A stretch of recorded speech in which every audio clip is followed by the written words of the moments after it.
So, you love your business, right? You're probably making pretty good money, things are going well, but are they? Are you exhausted? Are you feeling overwhelmed? Maybe you can't get to all those great ideas that you have because I know you've got lots of them.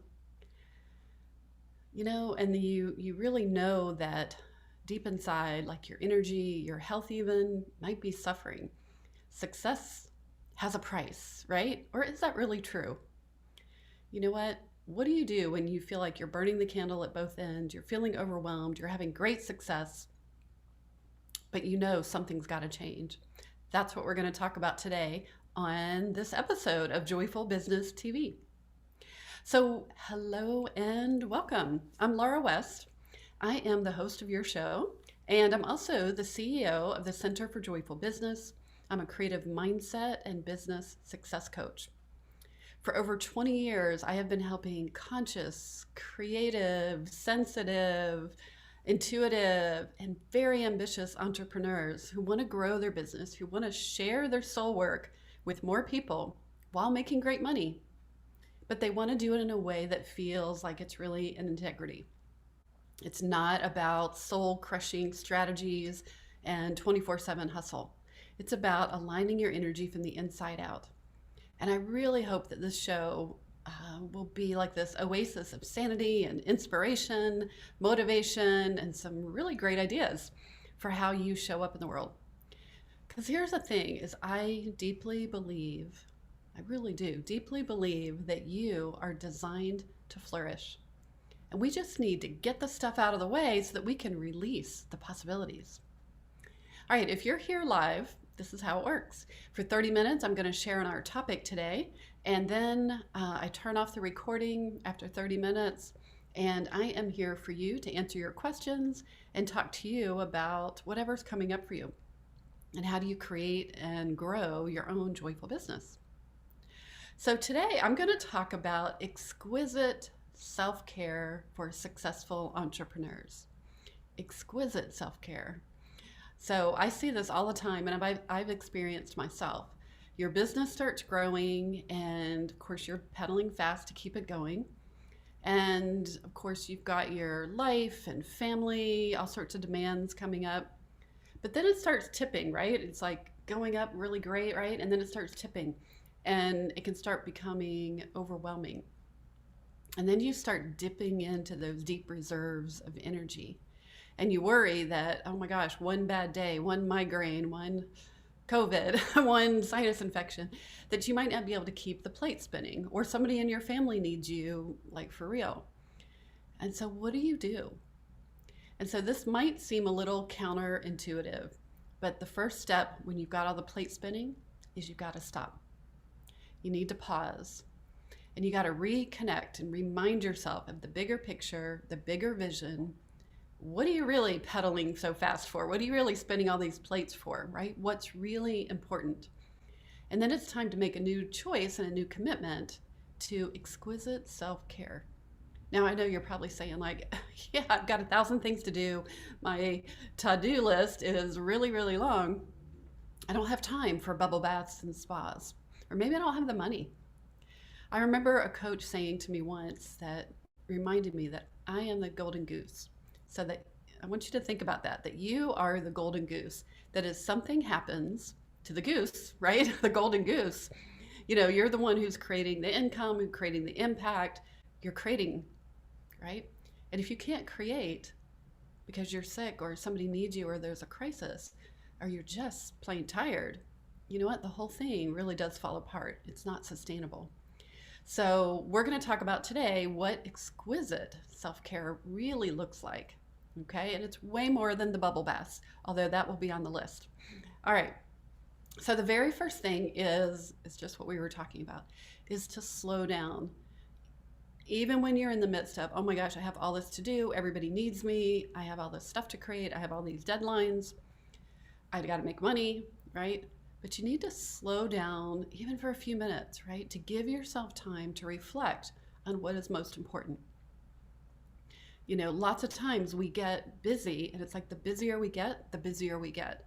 And so it's like we're so busy just handling things without really even thinking about them. And so you want to think about what's really important. What is it that I'm doing? Does this really matter if you touch it? Do you have to touch it? Or can you delegate it? Can you ditch it? Right? Can you delegate or ditch it? Like, do you really need to be doing it? And then also a place to look is, what can you automate? Right? What can you automate? Is there a system for that? That's one of my favorite sayings. Is there a system for that? Is there a way to do that? And I know you're going to say, I'm so busy, I don't have time for that. But you know what? When you start delegating things, you start ditching things and saying, you know what, I don't really have to do that right now, or I don't have to do it at all. Then it's like you can find some time to start setting up some systems in your business so that the things you do over and over again, they can just happen like clockwork, and you can start freeing up some of your time and your energy. All right, the second strategy for exquisite self-care is asking for help. I find that successful entrepreneurs, successful women in general, they're get it doneers, right? You get it done. And lots of times you become known for getting it done. And then you become the person who gets it done, which can feel really satisfying in one way. Because people love you, they depend on you, they like that about you, they give you great feedback, you get compliments, everybody comes to you, right? Which can feel really good. However, when it starts tipping, again, it's like we're going up. And then when it starts tipping over to you don't have any time, you're feeling overwhelmed, you're not getting to what's really important, then that's when you need to start saying, okay, how can I ask for help?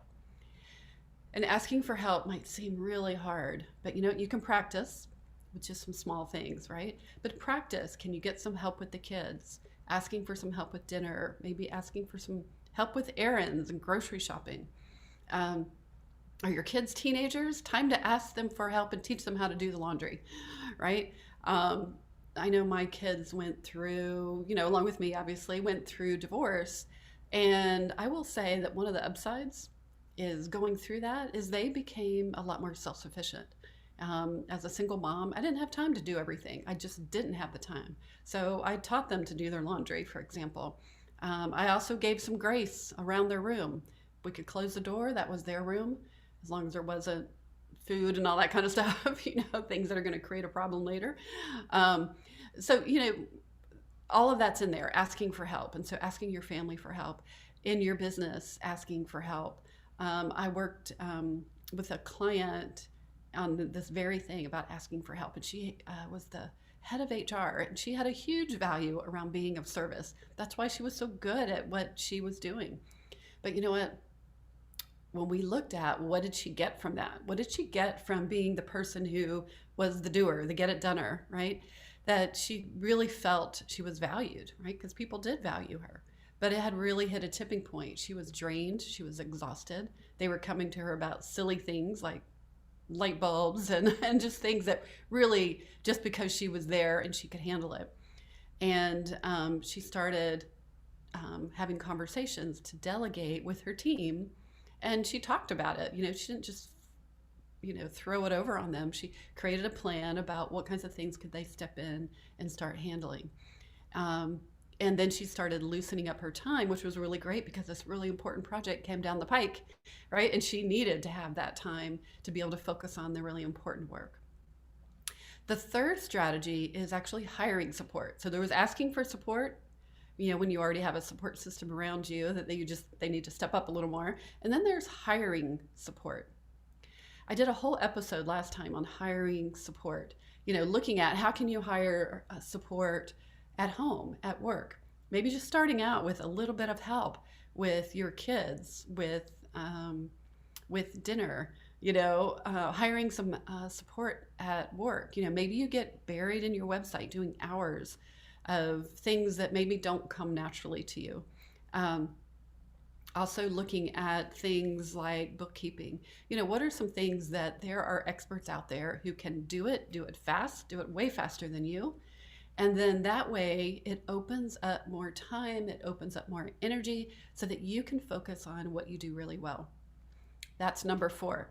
Focus on what you do really well. Focus on your beautiful brilliance, right? Your beautiful brilliance work, your genius work, not the, well, I can just do it this time, not that work, okay? Now, when you first start out, you are going to go in there and you're just going to empty the trash and figure out your website problems and things like that. But as you get busier, as you grow, and the busier you get and the more successful you get, you need more team so that they can start doing some of the routine things, bookkeeping, website, handling tech issues, handling your back end system, setting up systems for you so that you can focus on creating, what is it you need to create new, creating content, creating your marketing so that you can be delivering that, the content, delivering, working with clients. And then also really focusing, the third thing is focusing on growing your business. Because what happens almost every time is that you're so busy, you've created something and you're so busy delivering. So then you take your eye off the ball of growing your business, of marketing, of getting new clients. And so then your business becomes like a roller coaster, and a roller coaster of income. So, you've got this great income because you created, you delivered, you got clients, you've got money coming in, and then you start finishing up that delivery and you've taken your eye off of growing. You didn't have any time to grow or energy to grow your business. So then your income starts going down. So then, you start over the cycle again.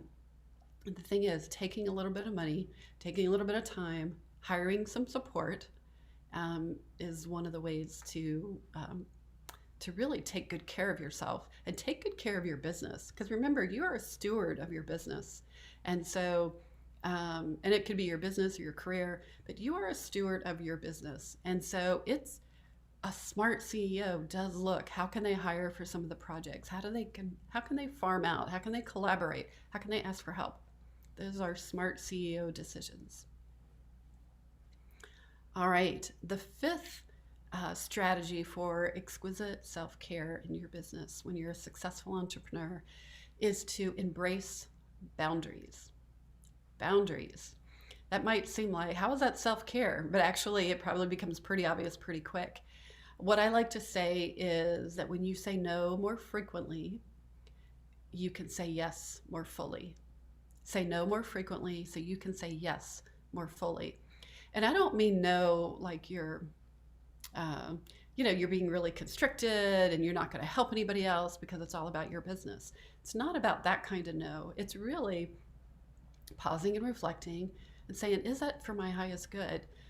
Is that something that I feel like I can contribute and that's going to help us both? Or am I just getting called in because, wow, it feels good to be needed, right? And that's a place that a lot of successful entrepreneurs, especially women, can get caught because it feels good to be needed. But really, are you the one to be doing that, right? Because when you say no to those things, you can say yes more fully to the really important things, right? Stephen Covey, it's like a classic, you're so busy putting out fires, so busy doing the urgent things that you don't get to the important things. There's, and the important things are, designing the new program, finally getting to make those updates on your website, coming up with innovative, creative, bold, authentic marketing ideas that you can be building your list, right? That happens with a lot of clients is they market and launch a program, but they forget about the continuous list building or nurturing their soul tribe, right? All of those things are important. So when you do go to sell something, to have a launch, to offer a program or fill a retreat or a workshop, that you've built your list enough and you've also been nurturing them all along. But those things go by the wayside when you're saying yes to every little thing. So you want to make sure that you're saying yes to the right things that are really ideal for you. All right, number 6 is taking time off. But Laura, I'm super busy. Things are going really successful. No, I can't take time off, right? It might seem very counterintuitive, but even when you're busy, and especially when you're busy, the more successful you get, the more you need to take time off. And the thing is, you've got to schedule it because nobody's going to give you that time off. You're the boss, you're the CEO, you're the only one who can sign off on taking that Friday off or taking that week off. You're the one that has to do that. Um, Time off, and I've had to learn this the hard way. It's like when I go, go, go, go, it just eventually you start getting depleted. Eventually you're not as resourceful, right? Eventually you just can't keep all those plates in the air. And so it's like you drop two of them and you're just doing the best you can with the other three. Um, Time off resets your system. It's kind of like, when you get to the point where your computer is just not working, you can tell that it's dragging. It's like, you got to shut down all the programs, you got to take a few minutes, you've got to reboot it, you might need to do an update. You just got to do it, right? It's one of those things. For healthy maintenance of your computer, you've got to do that. Well, for healthy maintenance of you, you need to do that for yourself as well. So things like vacation or staycations, just taking time off just because you wanna, just because you wanna, and traveling to new places, right? New places that really stimulate new ideas and get the energy going, or just going to favorite places that make you feel really good, right? That really just fill you up. It can also be as simple as taking an afternoon off or taking Fridays off, in the summer. One of the things that I've done this year is gone into my calendar in May, scheduled off all of my Fridays in May, and I call them create days. And so I can either create things that I've been wanting to work on, those important projects that are going to move my business forward, but I need chunks of time to do that. Or I can use it because I just want to create an amazing life and I want to have extra time to go walk on the beach and go have lunch with friends. Like, that feels very luxurious right now, right? We're just coming off of creating a really big website, a really big project. And it's like, I'm so looking forward to knowing that I can have those Fridays off should I choose. And that's the thing. You're always going to have time. Like, we have this big website launch. There's times where you have big projects, right? And you're going to work hard and you might work longer hours. I'm not saying that you're not going to work longer hours or you're not going to work hard. There are times where you do that. But working hard and struggling and striving doesn't equal success. All right. That's how we were brought up. Work hard and for success. I know plenty of people who worked really hard, really consistently hard, and maybe had some success, but that's not how it always works. It's not 1 + 1 is 2. It really is work hard when you need to work hard, and then make sure you take time to fill up the reserves, to do things that are going to make you feel joyful, right? It's going to make you feel bright. It's going to make you feel creative. It's going to give you just a whole new access to energy, to ideas, to inspiration. And that is priceless energy, priceless. All right, part of the taking the time off too also relates to making sure that you look at your calendar ahead of time and build that in, right? So that you don't get to the point of, oh my gosh, we just did this big giant launch of the website. I have just got to cancel everything. Sometimes that happens, right? You just need that mental health day. But you can look at your calendar and know that there's rhythms, there's seasons in your calendar. So I know that for many years, when summer came, when my boys were little, they had summer camps. And so summer camps have different hours. And, it wasn't always the daycare hours. And so I always had to build in a little bit shorter days for when my kids were little and I was doing carpool and taking them to camps and things like that.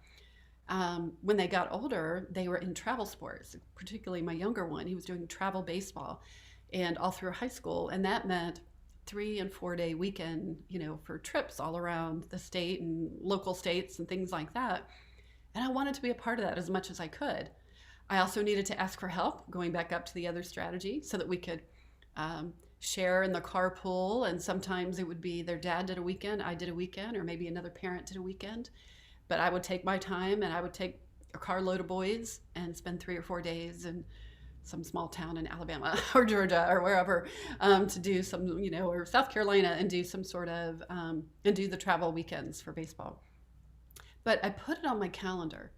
So I didn't do this at the beginning, and I just always felt like I was out of control and chaos, and I had all these expectations that I was going to run my business like I had been doing it all year, when in fact, I was taking 3 or 4 days off, for probably a 2 month period, um, or at least a 6 week period. And so I learned to just, okay, lower the expectations on my business during that time, because I was choosing what was my priorities, right? Keep the business going, of course. Um, but I wanted to be with my kids, right? I wanted to make sure that I had that time, because I know that that was going to go by and I wouldn't be able to be a part of that. At some point, obviously, they're going to outgrow that. So, whatever your schedules are, you might know, whatever your busy times of year are. And then you want to make sure, I work with some accountants, and, they don't expand their business from January through May, even into June a little bit. That's not when they do big marketing, implement big systems, things like that. That stuff happens in the second half of the year, right? Because they know when their big delivery system is. So look at what your rhythms are and your seasons are, and plan that into what you're up to. All right. Um, Number 7 is to nurture your personal energy system. All right. Yes, this is where the spa comes in, right? And the bubble baths, or whatever it is that makes you feel really good. Nurturing your personal energy system. To me, what I teach my clients is that your personal energy system is the foundation to everything. Without your personal energy system clicking and firing and being taken care of, everything will start falling apart. So I did a whole episode on this, on your personal energy systems, your personal energy centers. But real quick, the 7 centers are your physical, your emotional energy, your mental energy, environmental, spiritual, financial, and social.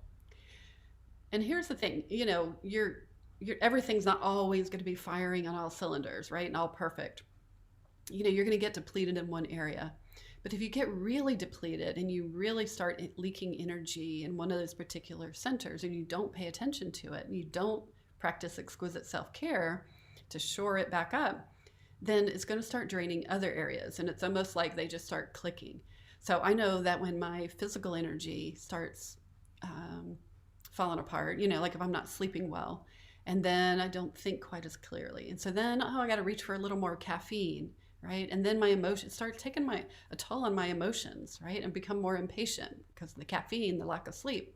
Then I'm not as creative. I'm not as resilient. Then I start spiraling in my mental, and I start going into the doubt vortex. I mean, seriously, this is how this all starts working, right? It just starts clicking from one energy center to the next. Usually what starts happening is I start getting really messy with my environment, just laying stuff down everywhere because I'm feeling overwhelmed. And then that starts impacting my emotional energy. I feel really scattered. Then, of course, I just want to sit and binge on Netflix. Any of this sounding familiar? And then I start pulling in all of my social energy, right? I'm not going out with friends. I'm not connecting with people. And then if it gets really bad, it'll start taking toll on you financially. You either spend more on things that you didn't really need, or not really enjoying, or you're just not having the energy to make money and get clients and things like that. So you see how each of those energy systems are connected together. Again, every area is not going to be perfect all the time, right? There's times where, you're going to have drains, right? But it's really creating that awareness so that when an area really gets pulled on or really has some leaks, that you're paying attention to it, so that you can say yes to, you know what, I really do need a massage this week. I really want to make sure I get out and take a walk. Things like that. It's like the busier you get, the more these things matter. Yes, the bubble baths, the massages, and things like that. Excuse me. And the last area is being aware of your tolerations. So being aware, it's a great place to look. Even keep a list. Like, what kinds of things are you just putting up with that you might not even see anymore? So things that are broken, like there was one year where the garage door wouldn't close all the way, right? And I had to get out of my car and manually do it. And it's like, it becomes a habit. You don't even realize you're doing it.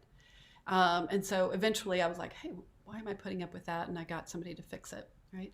Another really common one is that you have an aching neck or a back from sitting on too many Zooms, right? So paying attention to if that's happening. I could just feel it right there where it happens to me when I sit in the wrong place or sit still too long.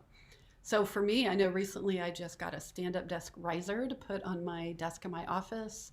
I also got a vibration platform in between like those heavy Zoom days when I just have a few minutes in between calls and I can just kind of do some vibration and get things moving.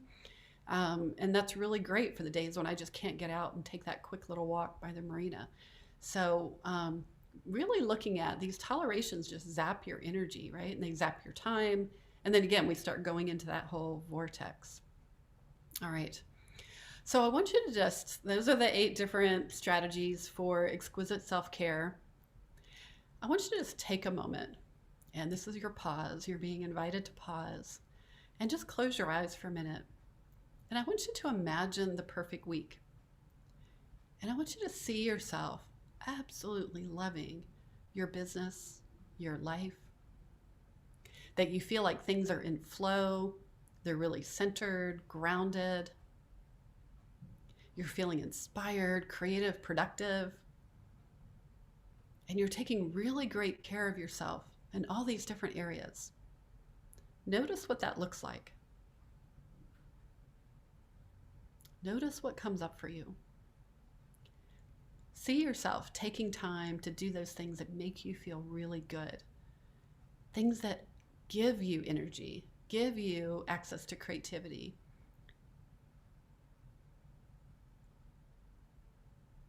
Really feel good. Feel how good it is to ask for help, to receive help graciously, and then have the reserves to be able to choose to give back easily. And see yourself getting stuff done because you have access to this healthy, flowing, positive, and abundant energy. So just breathe in that vision of success.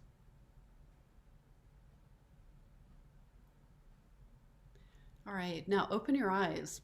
And I would encourage you to grab a pen, grab your journal if you have it, or a piece of paper, and then write down some of the things that came up for you. There's things that will come up like, here's what I need to change. Here's what I want to step into. Here's what I want to say yes to. And then pick one of those things on that list. What can you say yes to right now? What does that commitment really look like? And then put it on your list of things to do, or maybe it's a phone call to make, or it's something to put on the calendar. All right, I hope you enjoyed today's episode. I want to end with one of my most powerful success rituals, and that is what I call joy flow sightings. So take a moment to scan your week. This is perfect for what we just talked about. Scan your week in your business and your life. And while you're writing down, while you've got that pen, write down, where is the joy flowing? Where is it going good? Where do you want to acknowledge a success? What do you want to celebrate? What's something small or something big? It can be, wow, the hummingbird came by the hummingbird feeder this week and it brought me such joy. Or it can be, something like, wow, I just got my website it's finally, migrated over successfully and we're getting ready to launch it. It's really important to acknowledge your joy flow, what is going well, and just take time for that gratitude and appreciation.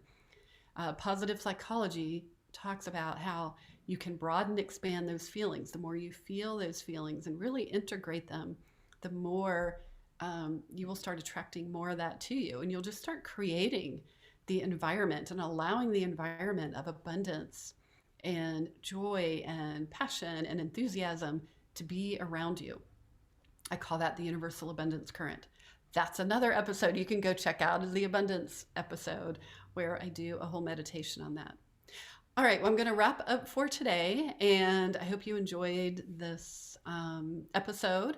You can go join me over at the Facebook community. We have a Joyful Business community that you can just search for, and we've got hundreds of joyful business owners over there. Please come and join. You can also go to joyfulbusiness.com and check out, we have free resources. I have a new free gift called Activate Abundance, and which is a meditation about the universal abundance current, and also a 7-day journal for co-creating with the universe. So I hope you go over and take advantage of that. And I look forward to seeing you on future episodes. Thanks so much.